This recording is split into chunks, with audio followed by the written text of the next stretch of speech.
Hello and welcome to PRTV. Ethical practice is enshrined in the PRIA's Code of Ethics, to which all members must adhere. In this edition, we talk to our experts about ethical practice in public relations. What exactly do we mean by ethics, and what exactly is involved? Most of us believe public relations predominantly is conducted ethically. The fact remains, though, that it's not always done ethically. It's not a regulated industry. It's a free, open industry where anyone can hang up a shingle and say they're a public relations person. We also can't forget the fact that public relations did actually grow historically out of propaganda, sort of World War I, World War II, Nazi Germany, promoting cigarette smoking. It does have a reputational issue to live down, and I think it's going to take many more decades of effort and strenuous activity by ethical practitioners to, if you like, live down the past. I think every individual public relations and communication practitioner has a sort of a personal responsibility to satisfy themselves. They really have full information about whatever they're representing, be it the client, the business, the product, the service, the situation, because it's very easy to mislead the public or the media if you don't have that full information. So for me, part of being able to be really ethical as a communicator is fully understanding the content that I'm dealing with and satisfying myself that I'm representing someone who is in fact a worthy cause. There's a lot of confusion between morality, ethics, things like corporate responsibility, and in very simple terms, they are quite different things, although they're closely interrelated. Morality, morals are our personal beliefs. Ethics are shared community standards that we agree to.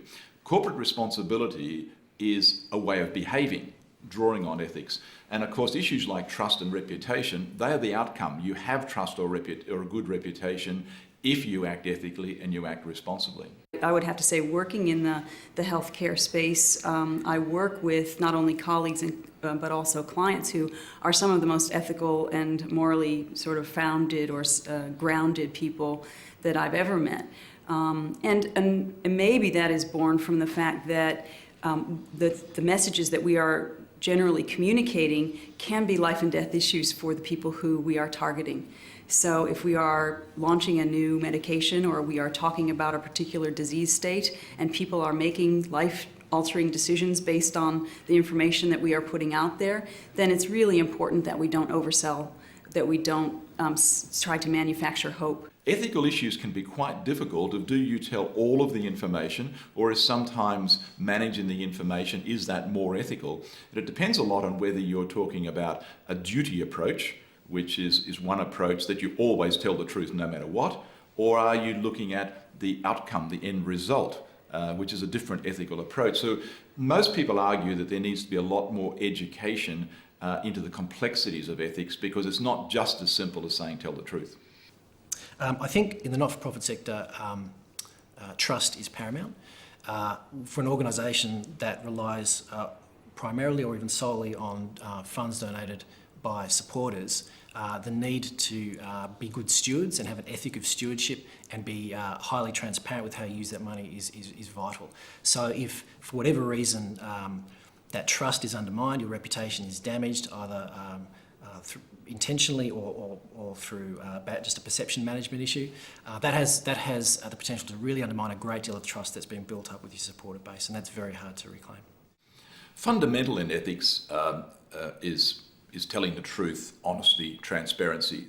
In a business environment where a communication person may be instructed to issue certain information that they may or may not believe. Or indeed withhold information selectively. Instruct to withhold, to issue information, and there comes an issue there that they have a duty, an ethical duty, to obey instructions from superiors. They also have an ethical duty to tell the truth. So you can actually have collisions of ethical responsibilities, and that's when it gets quite sticky. And generally, the recommendation is that anyone acting in responsible positions probably should get ethical training, which organisations do provide. If you give the profession a score out of 10 for ethical conduct, how well would they do? Look, it's in most cases, the Pareto principle 80-20 rule applies. You've got, in the case of ethics, I think 80% of the public relations field operates ethically, but there's always going to be the 20% that don't, unfortunately. That's probably the same in the finance sector, where we all know the tragedy of the global meltdown, and clearly there's been a breakdown in ethics and behaviour, but that doesn't mean that all of the companies were unethical. What are the consequences? What are the risks that people take if they step outside the profession's ethical framework?